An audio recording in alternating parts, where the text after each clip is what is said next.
Good morning, everyone. Thank you all so much for joining us this morning. I see several of you have joined us, and I think others are still planning to join.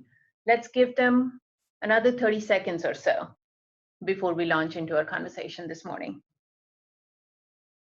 I'd like to take a minute to introduce my co-participants in the call here at UMCOM. I am Poonam Patadia. I lead the marketing area. By me is Jen Snyder. She leads the creative strategy department. Next to her is Diane Degnan. She leads our PR and social media area. And next to her, toward far right, is Jen Rodia. She leads our communications area.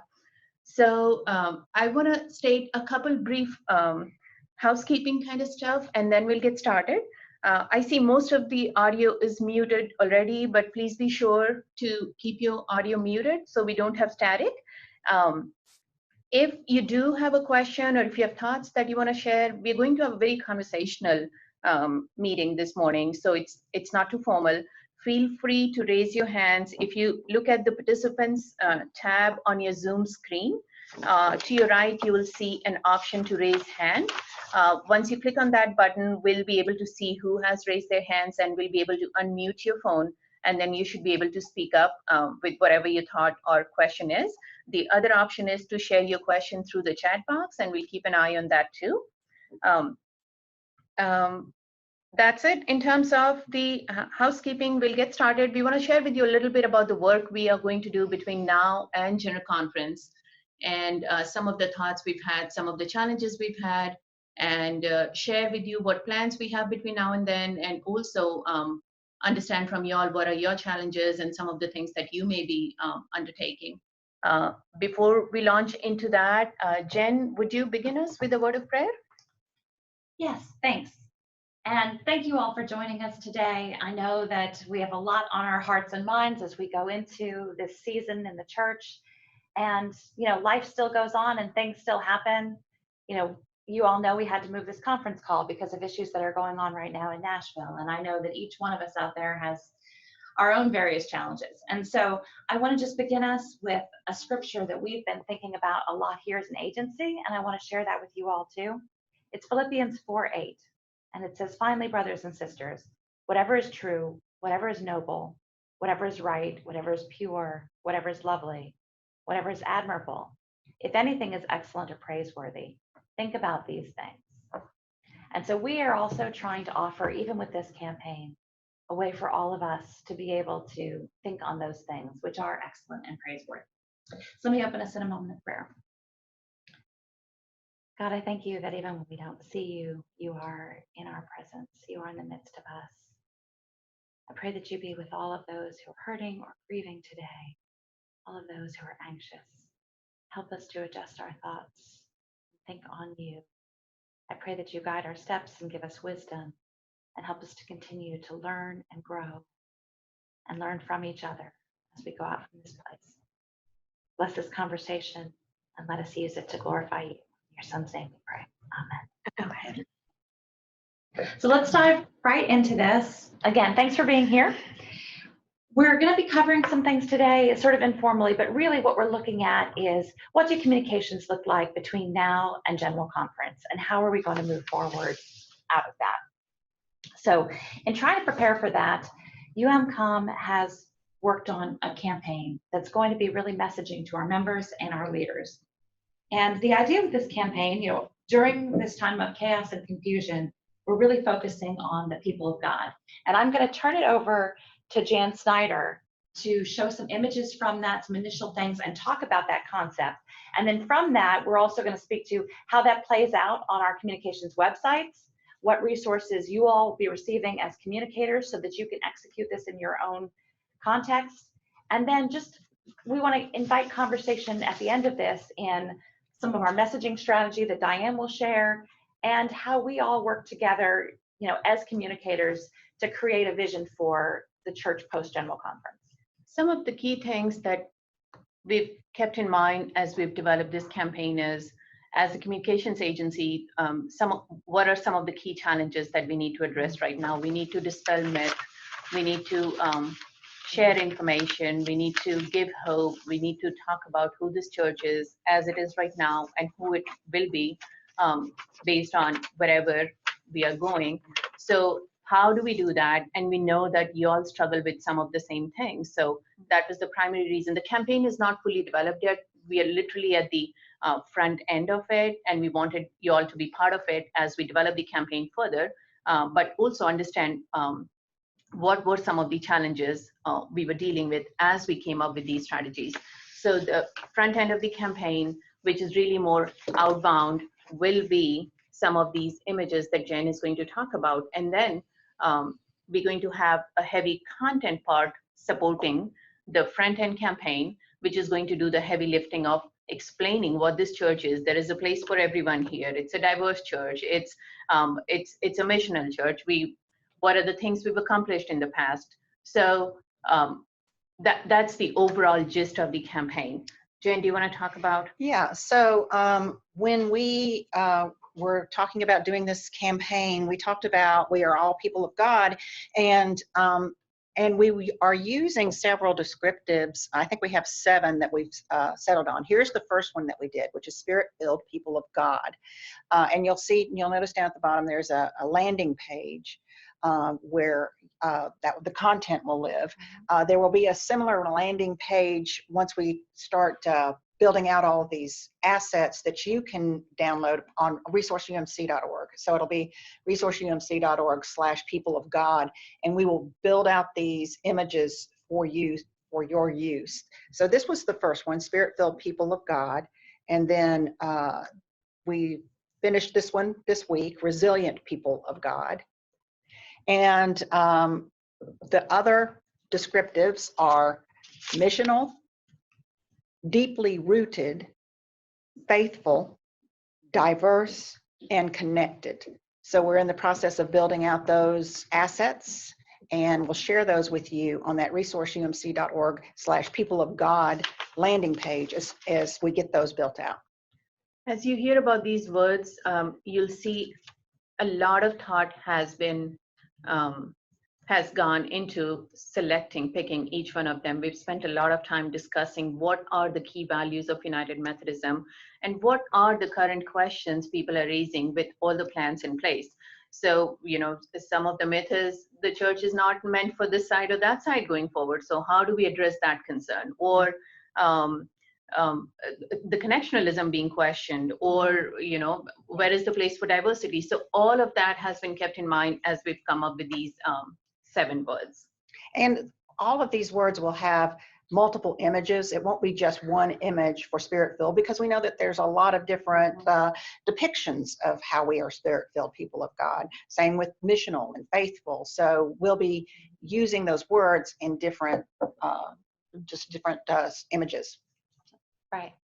And I think another thing too is, we all know that on January 3rd, when the protocol came out and was released, it also sent more ripples. And we want to make sure that as we look towards having some kind of outcome coming out of General Conference, obviously no one can predict what that may be, but we want to position the church well to be able to speak to who are we as a church coming out of General Conference. And so I do want you to know that that's sort of our focus in all of this as well. I love the diversity of the United Methodist Church. I love our theological diversity. I love our global diversity. Do no harm, do good, and stay in love with God are the basic principles that I live by, and the United Methodist Church has taught me that. I truly believe in the concept of open table. That is not nice to have. That is our response to our doctrine, to our beliefs, and to our history as United Methodist people. Peu de bonheur. It's important to take part in this family to contribute to the transforming of the world. Parce que nous sommes appelés à transformer le monde.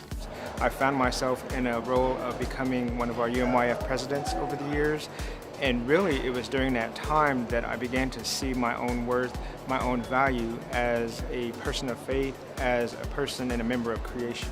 I want other young people to give the church a chance, because for me it was like finding a home, and I could try things out and get to know myself better. I feel like I became a leader in the church because it was just instilled in me. That's how I grew up. I have great hope for the church. and I'm just proud to be a United Methodist.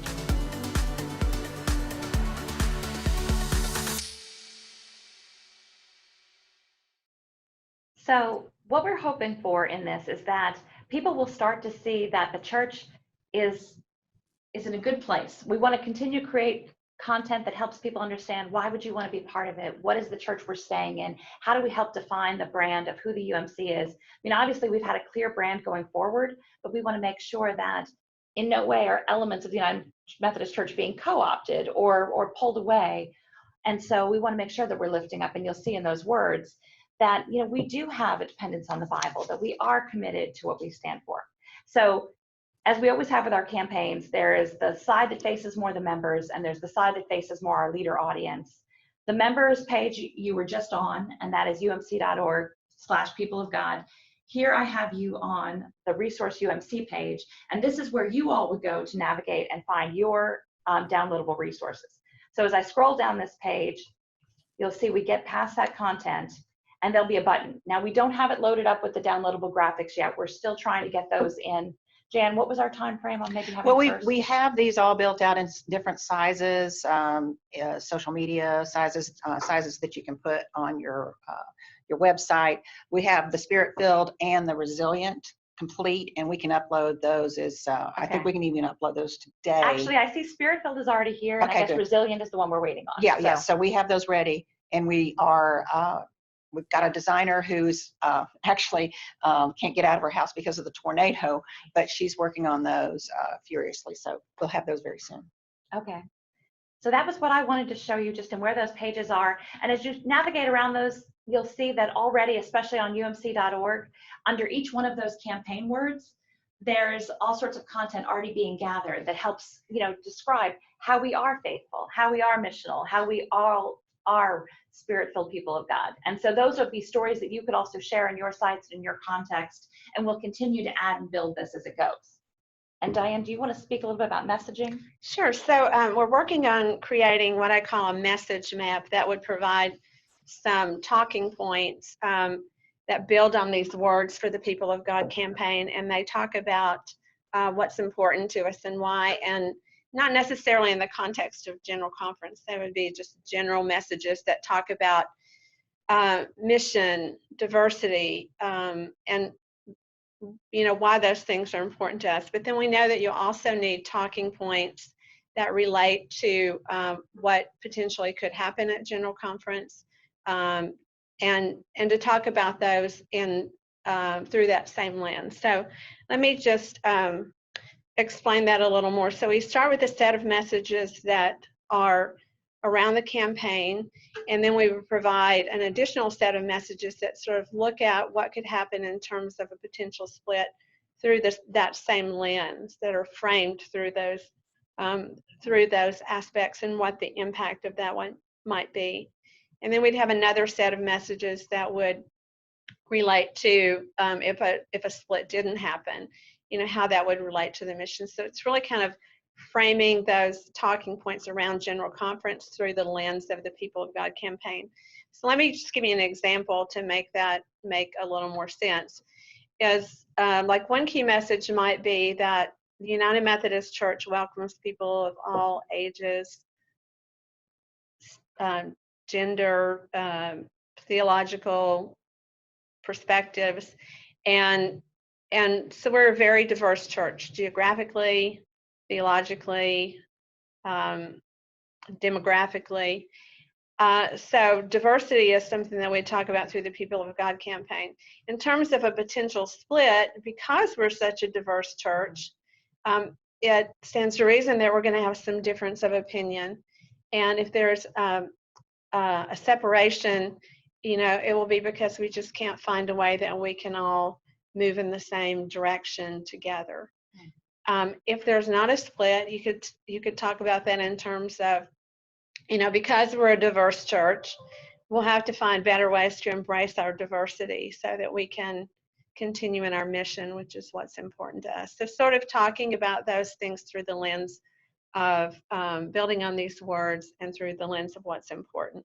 So we'll put all those together in a message map that makes all those messages relate together in a way that makes sense, so you can move from one message to another. And we'll be sharing more about that during the Shop Talk panel at the upcoming UMAC meeting, and other ways if you're not going to be at UMAC. Several of you have reached out already asking about talking points or messages. And that's why, even though we will be talking more about these at UMAC, we at least wanted to go ahead and share with you all that there are things in the works. So if you need things, you can borrow from these. We'll be producing all of these resources. We'll be posting all the content. The landing pages will be ready. The graphics will be ready. Some of them are already ready. Others will continue to be added to those pages. So you know that it's in the pipeline if it's not already there, and you can start to plan your things as you need them. So we didn't want to wait until UMAC to share with you all about this, and that's why we thought it's best to just go ahead and have the call today. And apologies again that we had to cancel from yesterday, but several of us were just not able to drive into work with everything that was going on here.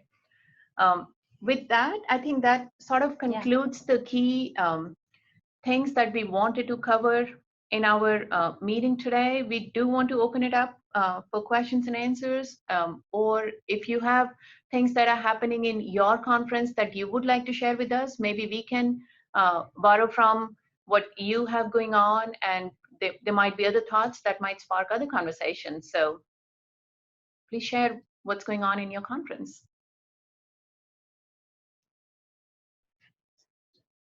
And and you have to hit the raise your hand button. And then as soon as we see the raise your hand, we'll be able to unmute you and you'll be able to speak. It's down at the bottom right of the list of participants.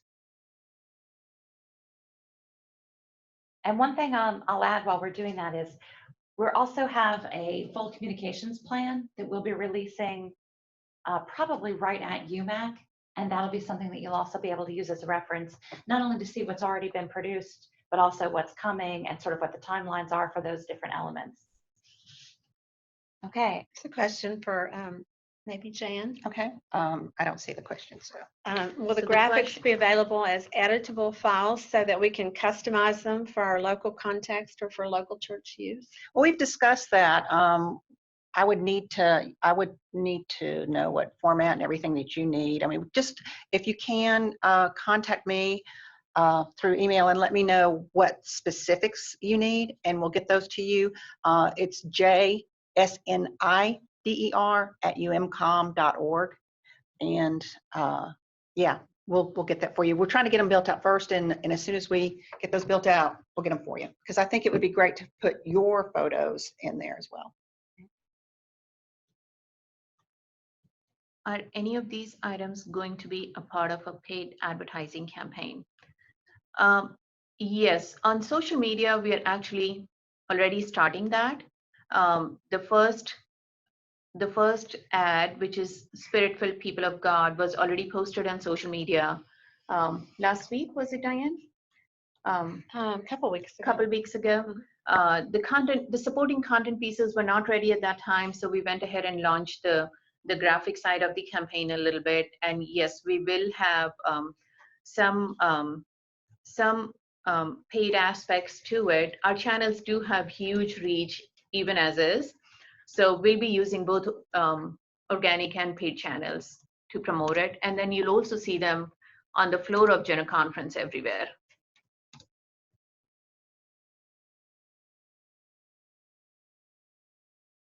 How do we connect our local churches or conference accounts to the advertising spots?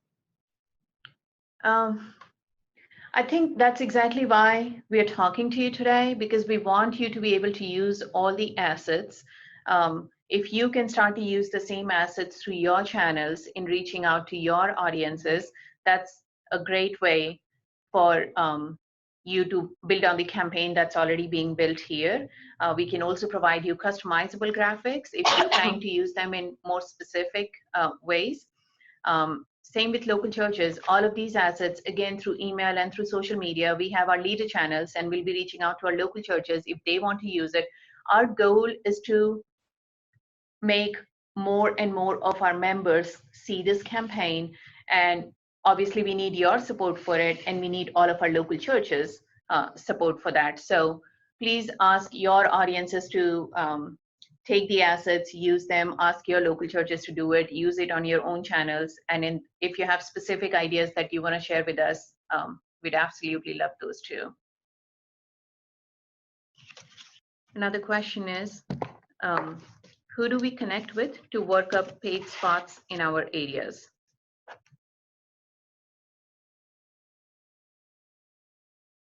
I guess I'm trying to understand the question better. If they want to do their own advertising in an area, we would provide them those, but how do we help them connect and maybe even buy media? Is that part of it? Can we unmute them so they could talk to us? Yeah. This is DCS Communications. You're unmuted if you want to just share your thoughts. Yeah, that's what I was wondering, was just if we wanted to customize the graphics for our own area, you know, you guys will provide the graphics. If we felt like I would love to take advantage of your expertise to figure out what's the best bang for our buck. Where should we be targeting? Should we be looking at billboards or social media?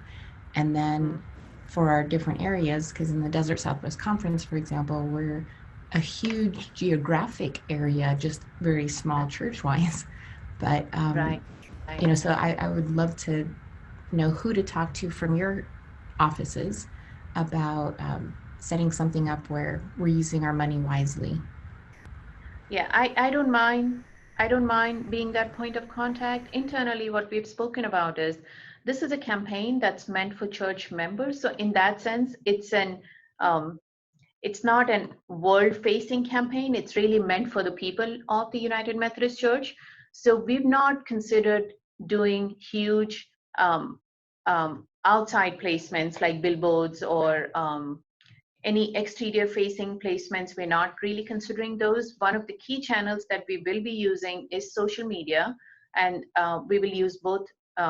We'll use it both organically and through paid, just because it's A, inexpensive, B, it's so much easier to target through that channel. That will be one of our primary channels. And then we of course want to use all of the internal channels through annual conferences, through local churches, through our emails, through our websites, to reach as many members of the church as possible. So I would begin with that recommendation, and then I'm happy to speak more about it one-on-one. And Christina, I also wanted to add to that, you're a great example of someone who's producing wonderful content and trying to work on other projects for this. You had sent the request to production around, you know, how we might create some of these videos that are members telling their stories. And I would still love to follow up with you. You were on my list actually this week when all the sort of chaos happened.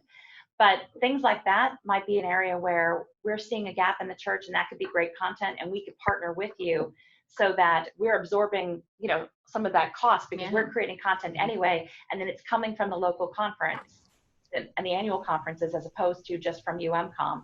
And I would love to pursue that. And also, if others of you listening have different content projects and things that you want to lift up, we would love to be able to look at some partnerships.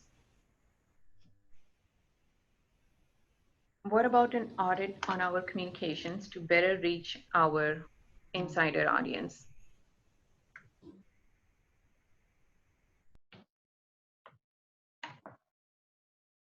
Do you want to speak more to that? That's the same person. Same person, Yeah. My target audience is the local church leadership. Sorry, thanks. So what I'm finding is, you know, we kept trying to target the leaders of the local church in our communications efforts and provide resources for them, similar to what you guys are doing for us. And maybe you guys have felt the same thing. So when we're targeting the leaders and giving them the resources, sometimes people don't look at it, or they're not, you know, seeing it as a priority, whatever. So trying to get now a plan together where, okay, we'll still keep resourcing our leaders, but how can we bypass our leaders to make sure that this content gets to the people in the pews? Well, the truth of the matter right now is this truly is a concern of leaders right now. So, I mean, for once, they should be interested in this, because there are so many questions at local church level that the leaders at local churches are probably being questioned about what is the future of the church? Where are we going from here? And having campaign related material in their hand, having the landing page in their hand, being able to share the content pieces will help them dispel some of that confusion and myth at the local church level. So when that in a way helps us right now. But I mean, the challenge you're talking about is a challenge that we face on an ongoing basis. And we do have a lot of direct access via email. So know that we'll be reaching out to all the local churches and the members' emails that we already have in place. Through social media, we reach almost 500,000 of our members, and we'll be encouraging them to share it through their networks. So we'll be using all the channels, and I guess you will just have to use all your channels as well. Well, I have a question as well. Would it be, it sounds like that worship graphics and bulletin covers might be helpful for you with this campaign. Do you think that's necessary? Sheila, can you leave her unmuted? Because we're just for my. They're on. Oh, Okay.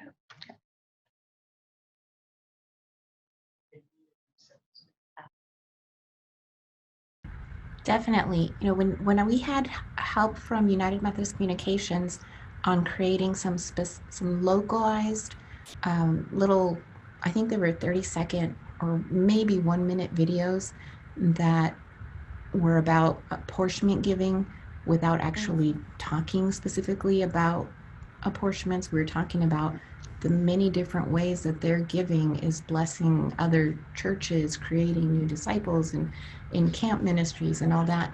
I've had more requests for additional videos like that, and you know, we just don't have the resources at my conference to just, oh sure, we'll put one out every month or whatever.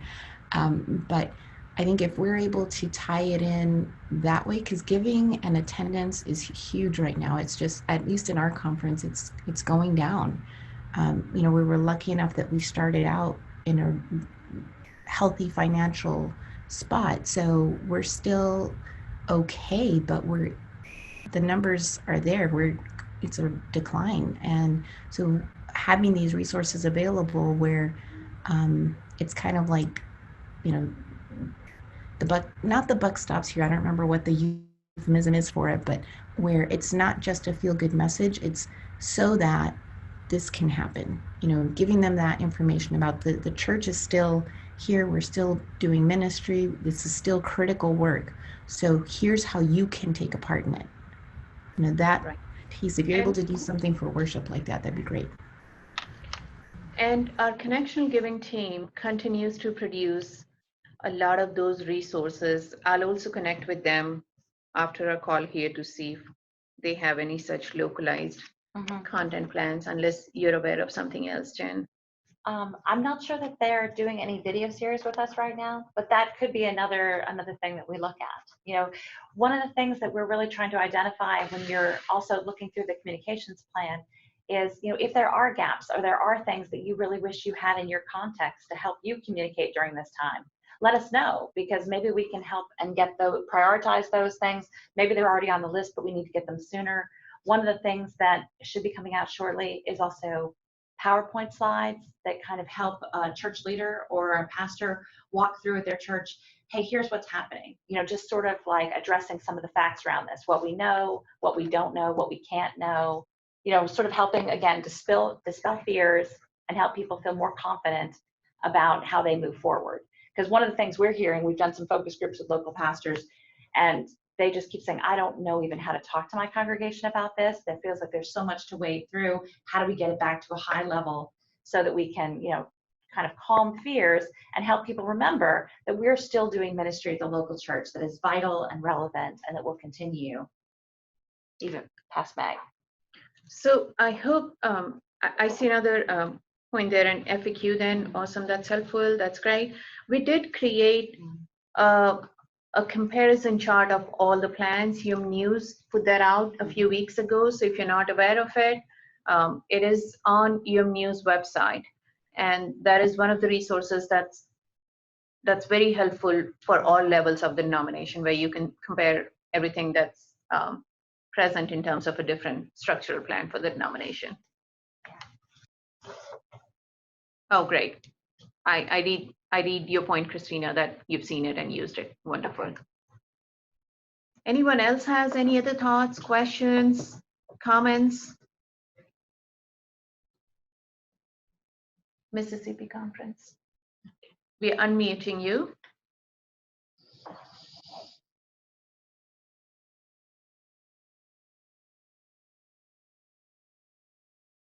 Hi, Okay, you're I have a quick question about the communications plan. Is that the plan, is that plan aiming at how we can implement sharing this campaign, or is it an overall communications plan for It's an United overall Methodist communications Communications? plan. Okay. Yeah, it's overall, just addressing the campaign is one aspect of it. What our presentation at General Conference is a part of it. The content that's going to exist for members and leaders and seekers actually during this time is all part of that. Okay, thanks. Mhm.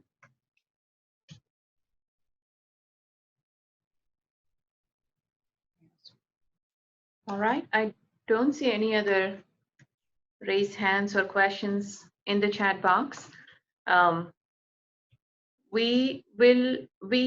Oh, I'm sorry. One of the things I forgot to mention is that this conversation is recorded. We will also post it on a page on our website that can be accessed by other communicators. So if you need to come back to it for any specific reason, feel free to also share it with your other friends.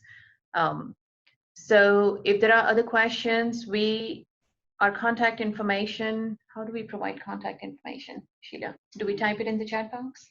Okay, we will type our email addresses in the chat box. If you have more specific questions, please feel free to reach out after the call ends or anytime after that. Thank you all so much. Thank you for being here. Yeah, thank you. Thank you. Thank you. Thanks Have for a your good blessed work. day. Yes.